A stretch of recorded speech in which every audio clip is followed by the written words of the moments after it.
Legacy in Disguise. Kabanata 53. 15 palapag ang taas ng Ignite Club. Maliban sa lobby sa unang palapag, ang lahat ng natitirang palapag ay puro para sa aliwan. Mula ikalawa hanggang ikasampung palapag, puro ito mga kahangahangang VIP box.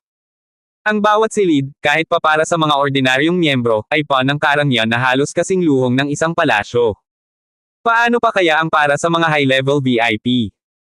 Doon, tunay na para kang isang emperador na pinaglilingkuran. Samantala, mula sa ikasampu pataas, mayroon namang swimming pool, sky garden, at iba pang fitness at entertainment facilities. Ngunit ang pinakabantog, ang pinakamarangya, ay ang ika-15 palapag. Pagbukas pa lang ng elevator, agad na bumungad kay Adrian Laurent ang tila palasyong karangyan sa paligid. Bawat dingding ay kumikislap sa gintong dekorasyon, bawat chandelier ay kumikinang na parang mga bituin, at bawat sulok ay walang kapintasan. Kasabay niya, naglakad si Juliet Montreuil, dala ang kanyang pinong alindog. Ipinakilala niya ito kay Adrian na may ngiting puno ng kumpiyansa. Mr. Laurent, malumanay na wika ni Juliet, ang palapag na ito ang pinakasagrado sa buong Ignite Club.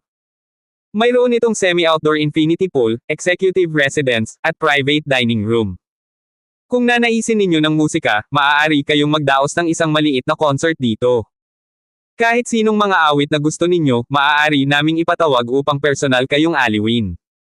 Mabilis pang idinugtong ni Juliet, tila may iniingatang lihim, sakto, may sikat na girl group na darating sa nandiyan para sa concert. Isa sa kanilang miyembro ay tinaguri ang Koi Girl at kasalukuyang sobrang in-demand. Ang kumpanyang humahawak sa kanila ay may puhunan ng pamilya naming Montreuil. Kung nais ninyo, maaari ko silang ayusin para sa inyo.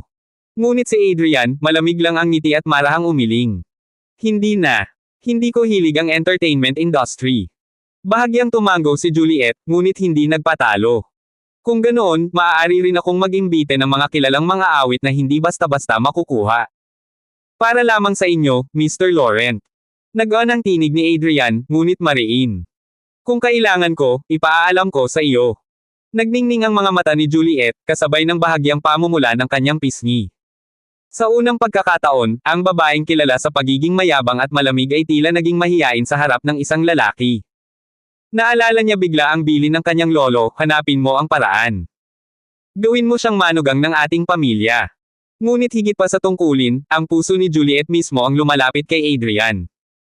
Ang kanyang kabab ang loob, ang kanyang taglay na lakas at kakayahan na hindi ipinagmamalaki, iyon ang lalaking matagal na niyang hinangaan. Sa bawat salita niya, dama ang pahiwatig ng paghanga, ng unti-unting pag-ibig. Ngunit si Adrian, tila manhid, ngumiti lang at nagpasalamat. Maganda ang feng shui ng lugar na ito, sa unang tingin. Pero para makasiguro, kailangan kong masusing suriin ang bawat palapag. At walang pasubaling sinabi pa. Ikaw na ang mauna. Ako iikot mag-isa. Nag-alok pa si Juliet, kung nais ninyo, sasamahan ko kayo.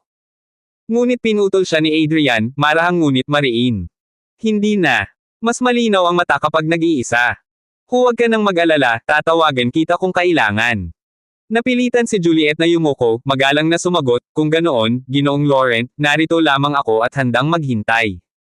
Tumango lang si Adrian, at muling pumasok sa elevator. At nagsimula ang kanyang masusing pag-ikot, palapag bawat palapag, matay maingat na sumusuri sa bawat detalye. Hanggang sa dumating siya sa ikalawang palapag, ang huling hindi pa niya nakikita.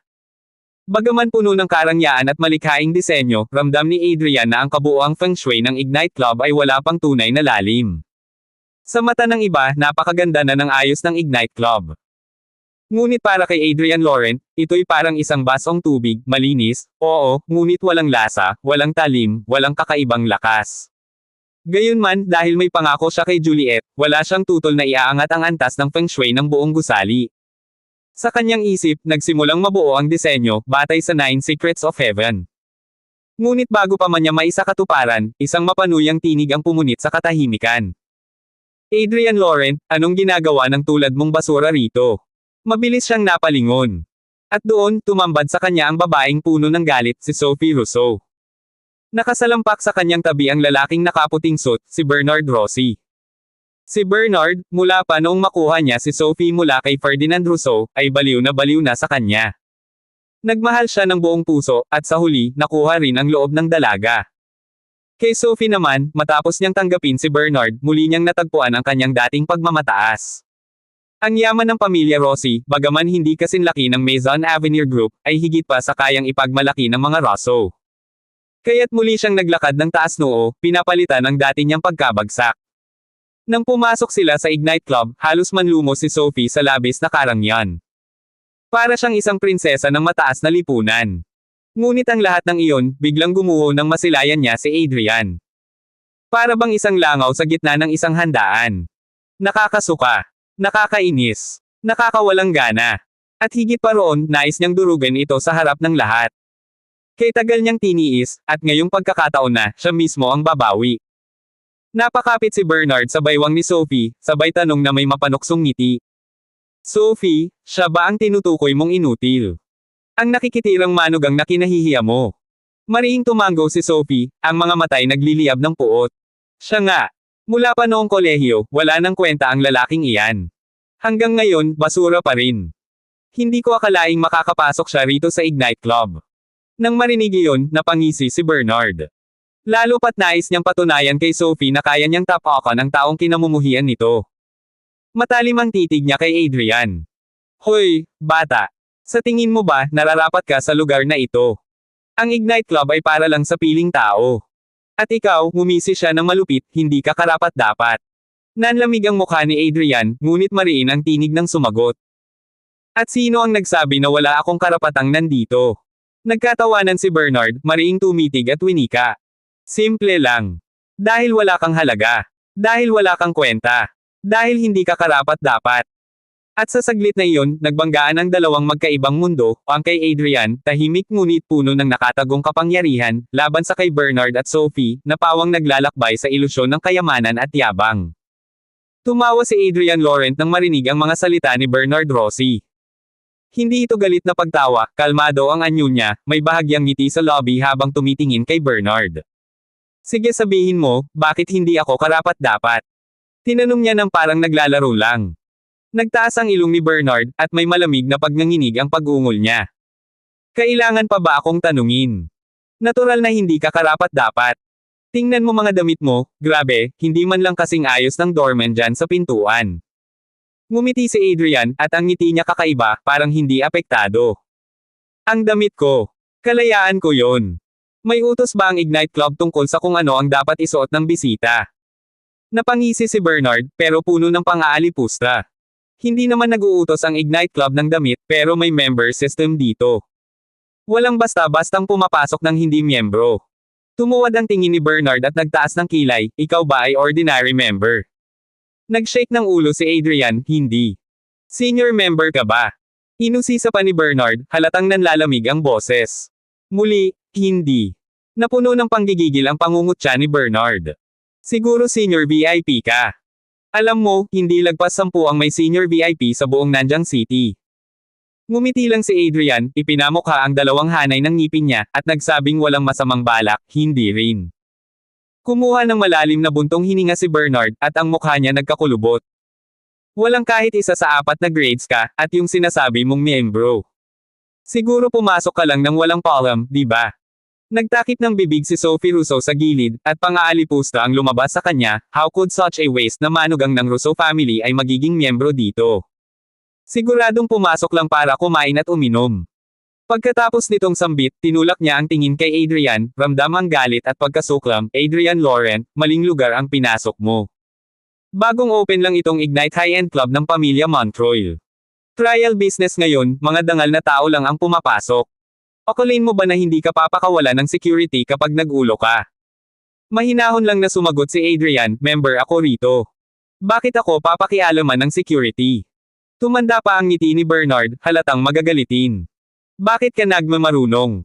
May 4 na grade dito, ordinary member, senior member, VIP, at senior VIP. Wala kang nabanggit na kahit alin dyan pero sinasabing member ka. Ano to, palabas? Kahit hindi ako kabilang sa 4 na yon, seryoso at malinaw na tugon ni Adrian, Supreme VIP ako, ika-5 tier. Hindi mo ba alam? Tumuon ang pagbatikos ni Bernard. Tas ang sumpa. Hindi pa ako nakarinig nito. Ayon sa lobby may 4 na filing lang. Sino nagbigay sa'yo ng katawagang Supreme VIP? Dapat mag-ingat ka sa Montreuil family. Kalmado pa rin si Adrian, at bahagyang nanghihinayang. Ang sabi ko, totoo to. Bakit hindi ka naniniwala? Humalakak si Bernard na waring nagngingit-ngit. Akala mo mapapaniwala mo ako. Ikaw, bakit hindi ka man lang kilala? Ano bang pangalan mo? Bakit di din kita kilala? Tanong ni Adrian, may tinatagong simpleng pangungutya. Nagmalaki si Bernard. Nung narinig mo ba ang Ross's Pharmaceuticals? Ako ang general manager doon. Napakit ang balikat ni Adrian. Pasensya na, hindi ko pa narinig. Kumbinsidong nag-init ang ulo ni Bernard. Bata, kawawa ka ngayon. Walang member card, sumama ka sa Ignite Club at ipinagpapakalat mo na Supreme VIP ka pa. Sino gumawa nito? Huwag mo akong lokohin. Itinaas ni Adrian ang isang kamay at inabot ang membership card. Narito. Tingnan mo, nakasulat ba roon ang Supreme VIP member? Kinuha ni Bernard ang card at agad tumangalan ng may pagkabahala. Ang pagkakagawa, napakahusay. Malinaw ang embossing, maayos ang kulay at material, hindi basta-basta. Kakaiba ang kalidad, mas mataas pa sa ordinaryong membership card. Nagduda siya, peke siguro to, malamig ang isip niya. Sino ang nangangahas-gamaya ng card ng Montreuil family? Parang forgeries ng bank checks na to. Sumabog ang galit ni Bernard sa loob. Ang pogi mo naman, ipinagmamalaking peke. Tumayo si Bernard at tila nagtalumpati sa sarili. Anong inaantay mo dyan, lumuhad ka at humingi ng tawad, at umalis, o tatawagan ko ang housekeeper ng Montreuil family. Alam mo ba kung gaano kami kalapit? Ang tatay ko at ang housekeeper ay parang magkapatid na. Sa totoo lang, hindi ganoon katalaga ang relasyon nila sa pamilya Montreuil. Magkakilala nga lang sila ng matagal at nagkaroon lang ng personal na koneksyon, pero sa mata ni Bernard, sapat na iyon para magmayabang. Nagpatuloy ang pagmamataas niya. Ako dito sa Montreuil, parang may hawak na pwesto, higit pa sa isang underground king gaya ni Dante Morel. Si Dante, hindi man makalabas sa entablado gaya ko. Ako, madalas ako ang tagapagsalita ng pamilya. Nang marinig ni Adrian ang sinabi ni Bernard, bahagyang nakangisi siya at sinagot ng malamig, nakalimutan kong sabihin, ang Supreme VIP card na ito, regalo ito ni Juliet Montreuil, ang panganay na patriarka ng pamilya. Kumunat ang noo ni Bernard, puro pagkasiphayo ang boses niya. Aba, regalo raw ni Miss Montreuil. Sino ka ba, para bigyan kanya ng ganoong titulo? Akala mo umiikot ang mundo dahil sa iyo. Malabo ka. Ngumiti si Adrian na parang hindi binibigyan ng bigat ang banta. Bakit ba siya papatok sa iyo? Parang takot ka kay Miss Montreuil, no? Nakita ni Sophie ang pagkakataon at agad pumasok na parang sibat ang salita. Bernard, huwag mo siyang palampasin, tawagin mo na ang security. Tingnan mo, pinagsasamantalahan niya si Miss Montreuil. Huwag mo palagpasin to, ipascoop mo. Malalim ang galit ni Sophie, at gustong-gusto niyang mapahiya si Adrian sa harap ng lahat. Si Bernard Rossi naman, nagtataka kung paano nagkaroon ng lakas loob si Adrian. Nagtaas ng kamay si Bernard at buong sigaw ang boses, security. Nandyan ba kayo? May nagpapanggap na miyembro at hinahamak ang aming pinakamamahal na lady.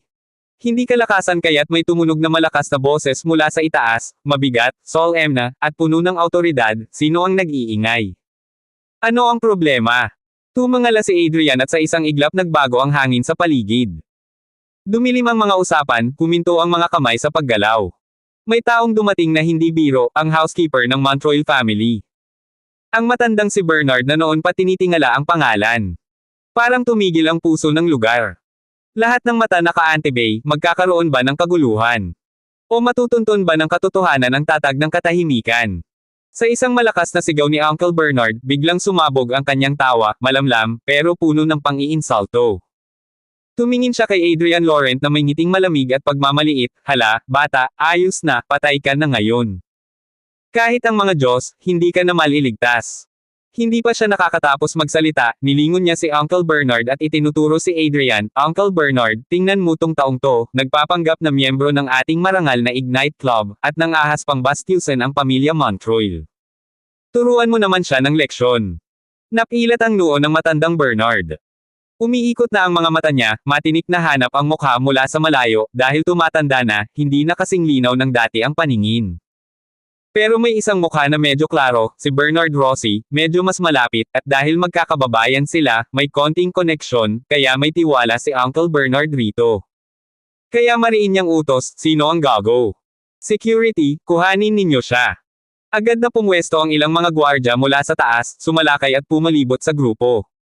Si Sophie Rousseau, nagngangitim ang mukha, tumingin kay Adrian na may pang-aasar. Adrian Laurent, gigisingan natin ang iyong kaba. Kita mo na, mamamatay ka ngayon. Ngumisi si Adrian, malamig, ikaw, patay na ang wawa mo ng 8 beses, pero ako hindi mamamatay. Pumadyak si Sophie sabay sigaw, ang tarantado. Uncle Bernard, putulin niyo na ang bibig niya.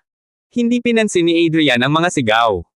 Tumingin siya sa matandang Bernard na papalapit, at may tinig na nagyayelong katahimikan. Uncle Bernard, matandang magaling, maraming kapangyarihan, gusto mo bang papagpagin ako?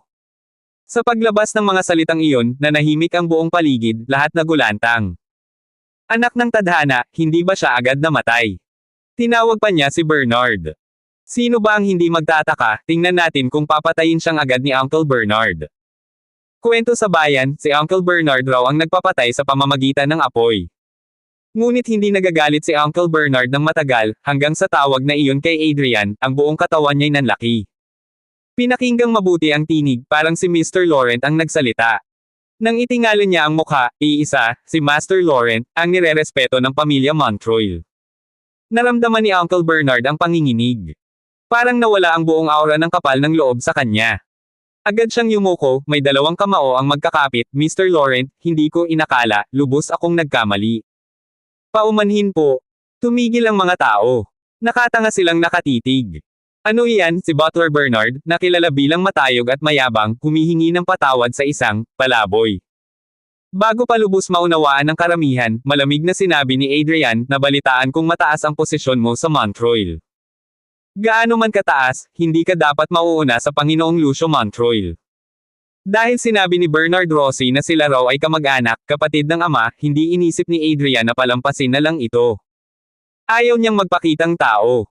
Kung may naglalaro ng kanyang pangalan para gamitin ang autoridad niya, ipapabagsak niya iyon. Nang marinig iyon ni Uncle Bernard, naunawaan niya malubha ang nangyayari. Hindi nagdalawang isip, bumagsak siya ng tuhod sa harap ni Adrian, tumama ang kabaong ng kanyang dibdib sa sahig, at may nanginginig na panalangin, Mr. Laurent, kung may pagkukulang ako, sisikapin kong itama. Gagawin ko ang lahat. Tumango si Adrian, tumingin pababa, at itinuro si Bernard Rossi, ang mukha ng kalokohan sa tabi niya, at nagtanong ng matalim, sabi ng lalaking ito na ikaw ay kapatid ng ama niya, totoo ba? Mabilis na sumulyap si Butler Bernard kay Bernard Rossi, at nang hindi magtagal ay sagot niyang may takot, Mr. Laurent, ang ama nila at ako ay magkakababayan lamang, kaibigan lang, hindi po kami magkapatid. Maganda. Tumango si Adrian. Ang batang ito at ang kanyang kabiyak ay ginamit ang iyong pangalan para hamakin ako, takutin ako, at palabasing papatayin mo ako. Ano ang sasabihin mo doon? Agad na napagtanto ni Butler Bernard na ang galit ni Adrian ay ipinapangako, lahat ng sisi ay itinuro kay Bernard Rossi. Tumayo siya, halos sumabog sa galit, at hiyaw sa sinungaling, salot ka. Nanlait ka kay Mr. Laurent, huwag kang magpapalipad ng sinabi mo. Ngunit si Bernard Rossi, hindi pa rin makaunawa. Uncle Bernard, hindi ba ito basura at mabahong utusan? Ikaw ang mataas, bakit ka nagpatira pa? Ikaw ang tagapayo ng pamilya Montreuil. Sinasabi ng babae roon, patayin mo siya. Nagngingit-ngit si Butler Bernard. Patayin ang Mr. Laurent. Ano ba ito, naglalaro na ang isip niya. Kilala ng buong high society ng Nanjing City si Mr. Laurent, siya ang doktor ng sambayanan, ang may himalang karayom at gamot na nagpagaling kay Lucio Montreuil sa isang malubhang karamdaman. Ang Montreuil ay nagbigay ng paggalang, parang Diyos siya sa kanila. Kahit ang mga nasa mataas na posisyon sa Montreuil, kinikilala siya bilang higit na banal. Sa puso ni Butler Bernard, mas mataas pa si Adrian kaysa, kahit pa sa pamilyang Montreuil. Ipinagbunyi ni Lucio sa bahay, hindi mo ba alam kung kailan nating makukuha si Adrian Laurent? Ang tunay na dragon ng mundo, hindi ko na mahintay na maging kasal kay granddaughter ko. Kaya nang sinabi ni Bernard Rossi na sila raw ay mga kapamilya at ginamit ang bandila niya para magpilit, nag-alab ang dugo ni Butler Bernard. Hindi niya tatantanan ang tagasilbing na iyon. Biglang tumayo siya, itinaas ang kamay at hinampas ang mukha ni Bernard Rossi. Halika, iipit ninyo siya. Sigaw niya sa mga gwardya. At ang babaeng kasama niya. Hindi inasahan ni Bernard Rossi ang suntok, nandilim ang kanyang paningin, sabayan pa ng 2 malalakas na kamay na pumihit sa balikat niya at pinilit siyang damupa sa sahig. Nagulat at hindi makagalaw si Sophie Rousseau, nahulog din siya. Duma pa si Butler Bernard, napalingon kay Adrian na may bangungot sa mga mata, Mr. Laurent, hindi ko sinasadya. Nagkamali akong pumili ng kaibigan. Patawarin ninyo, tuturuan ko siya ng leksyon, ipapakita ko ang kaparusahan sa nagtatangkang sumalangsang sa inyo. Ngumiti si Adrian ng malamig, halos hindi nagpapakita ng emosyon, maliit na taong iyon lang, madaldal lang.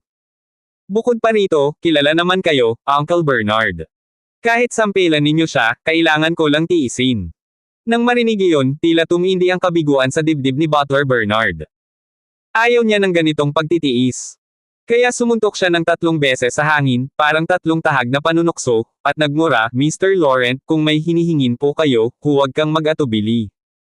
Kahit ano, ako po ay hindi mag-aalinlangan. Walang imek si Adrian.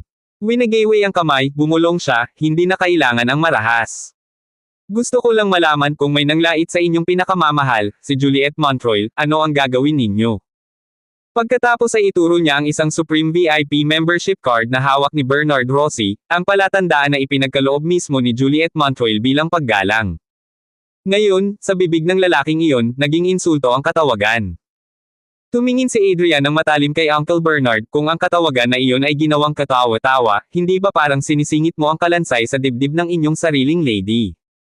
Nagliyab ang mga mata ni Butler Bernard.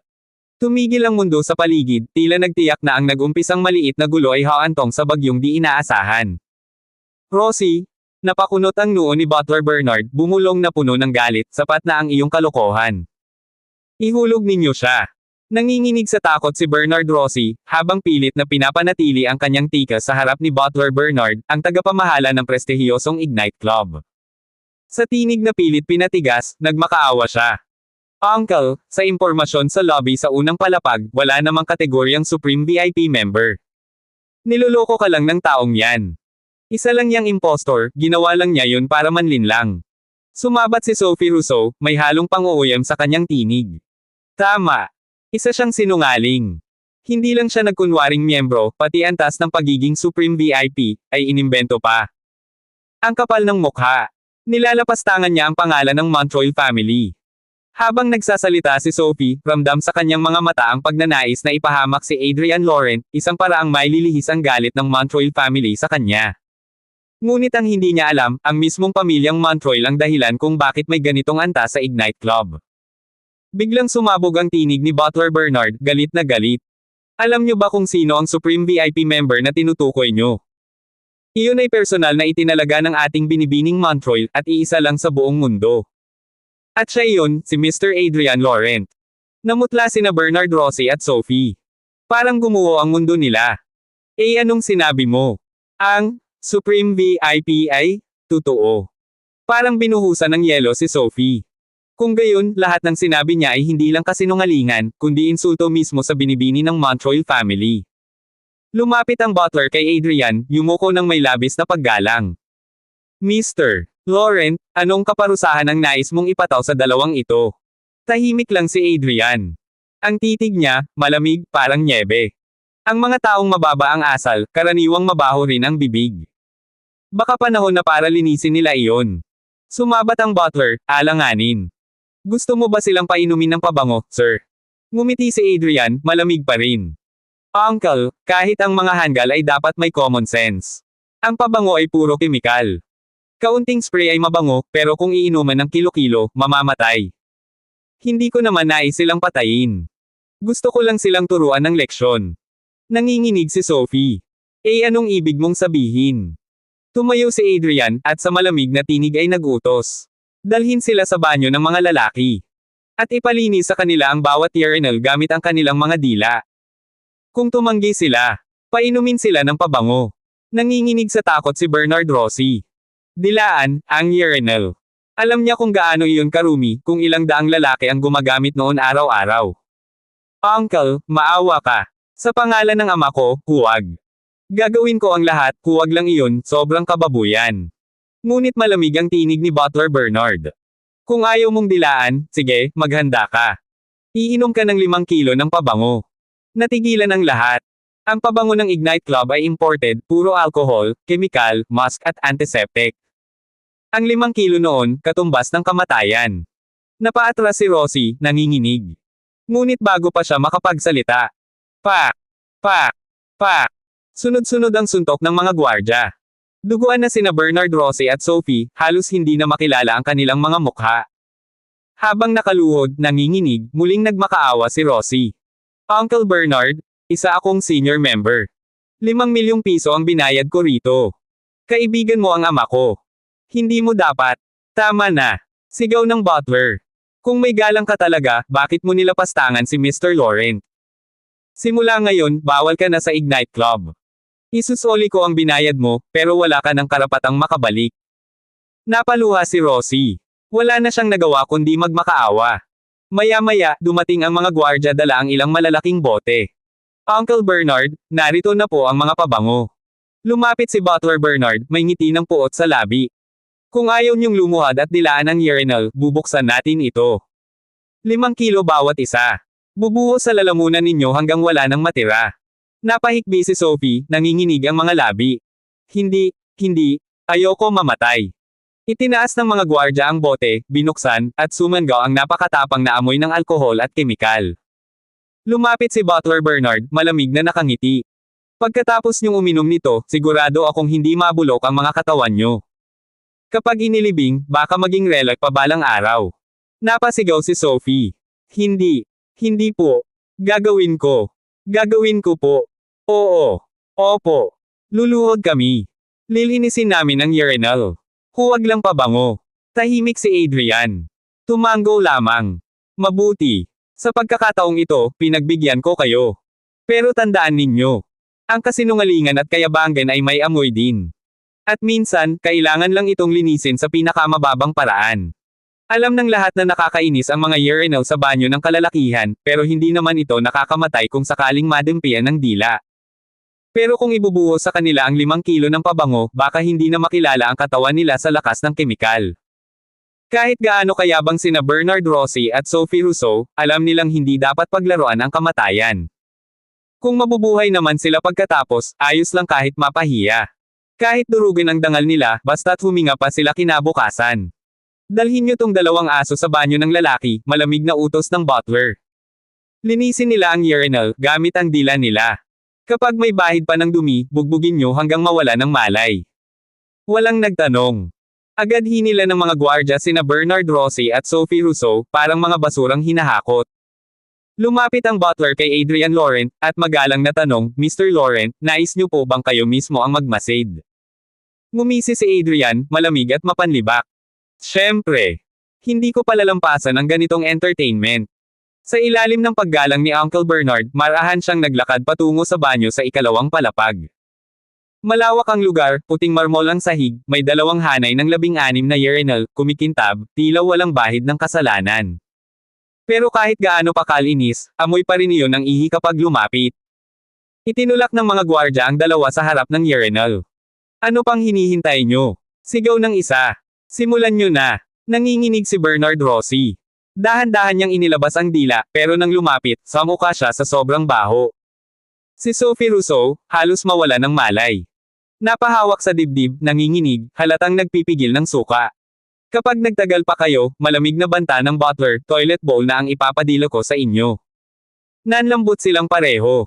Walang nagawa si Bernard, Rosie kundi ipikit ang mga mata, yumuko, at marahang din ilaan ang dulo ng urinal, bago agad sumuka. Si Sophie, luhaan, halos di makahinga. Marahang idinampi rin ang dila at napahagulgol. Uncle, tapos na kami? Pakawalan niyo na kami, nanginginig na sabi ni Bernard, Rosie. Tumingin si Bernard kay Adrian, naghihintay ng desisyon. Nagkrus ng braso si Adrian, malamig ang tinig. Tapos na. Ganyan lang. Isang dampi ng dila. Ngumisi siya. Ang biro nyo. Tahimik ang paligid. Walang gustong huminga. Ganito na lang, dagdag ni Adrian. 16 yan. Tig-8 kayo. Lahat lilinisin, mula loob hanggang labas. Kapag may natirang bahid kahit isa, siguraduhin niyong hindi na sila makalabas ng buhay. Nanginig ang tuhod ng 2. Wawalo. Halos mapahikbi si Sophie. Hindi ko kaya. Kung ayaw nyo, malamig na sagot ni Adrian, madali lang. May ibang paraan akong alam pero hindi nyo magugustuhan. Lumuhad si Sophie, umiiyak. Adrian, bayaw kita. Maawa ka na. Bata pa ako, nadala lang ako sa galit. Si Bernard Rossi naman, nagmamakaawa rin. Mr. Laurent, patawarin niyo po kami, kahit isang pagkakataon lang. Ngumiti si Adrian, tila sawa na sa pagmamakaawa. Binibigyan ko na kayo ng pagkakataon. Gusto niyong mabuhay. Bahagyang tumagilid ang ulo niya, malamig ang mata. Dilaan niyo ang 8. Namuti ang mukha ni Bernard Rossi, parang binuhusan ng abo. Mr. Laurent, ang 8 po. Hindi namin kaya, kahit isa, halos mamatay na kami sa suka. Ngumiti si Adrian. Ganun ba? Lumingon siya kay Uncle Bernard. Tawagan mo si Dante Morel. Dalhin tong dalawang to sa dogfighting arena niya. Tulad ng ginawa niya kay Brandon Roy noon, ang pakain sa mga aso. Masusunod po, Mr. Laurent, mabilis na tugon ng butler. Sa isang iglap, nanlaki ang mga mata ni na Bernard Rossi at Sophie Rousseau. Hindi. Huwag. Maawa ka. Sigaw ni Sophie. Didilaan ko na. Sigaw ni Rossi, nanginginig, nangingilid ang luha. Wala na siyang pakialam sa hiya. Lumapit siya sa urinal at dinilaan ito ng buong lakas, pilit nilulunok ang suka, habang ang amoy ng ammonia ay tila sumusunog sa lalamunan niya. Si Sophie, nanginginig sa takot, sinubukang gawin din. Ngunit malamig ang boses ni Adrian. Ang row na yan, kanya na. Sa likod ka. Natulala siya. Ano? Ibig sabihin, malamig na turo ni Adrian, sayang ang ginawa mo. Umpisa ka ulit sa likod. Tuluyang bumagsak ang luha ni Sophie. Habang gumagapang patalikod, hawak ang urinal, dinidilaan iyon ng umiiyak, halos mawala ng boses sa pag-iyak at pagsusuka. Ang eksenang iyon, ang pinakamalupit na pagyurak sa kanilang pagkatao. Walang awa, walang dignidad, tanging takot at kahihiyan. Ngumiti si Adrian, marahan. Siguraduhin mong malinis lahat bago sila makaalis, sabi niya sa butler. Makakaasa po kayo, Mr. Laurent, sagot nito, na kayo ko. Kapag may natirang bahid, ako mismo ang tatapos sa kanila. Tumango si Adrian at naglakad papunta sa elevator. Tahimik, malamig, matikas, parang Diyos ng kamatayan na bumaba sa lupa. Pagpasok niya sa elevator, yumuko ang butler. Mr. Laurent, pasensya na po talaga. Hindi ko intensyong bastyusan kayo kanina. Sana, mapatawad niyo ako. Bantayan mong mabuti ang dalawa, malamig na sagot ni Adrian. Kapag tapos na sila, tapos na rin ang usapan. Lumuhad si Butler Bernard, nanginginig sa tuwa. Salamat po, Mr. Laurent, salamat. Ngumiti si Adrian, ngunit ang ngiting iyon, hindi pang kaibigan. Isa pa, dagdag niya. Walang makakaalam nito, lalo na si Elise Rousseau. Naiintindihan mo. Opo, Mr. Laurent. Pangako ko po. Walang makakaalam.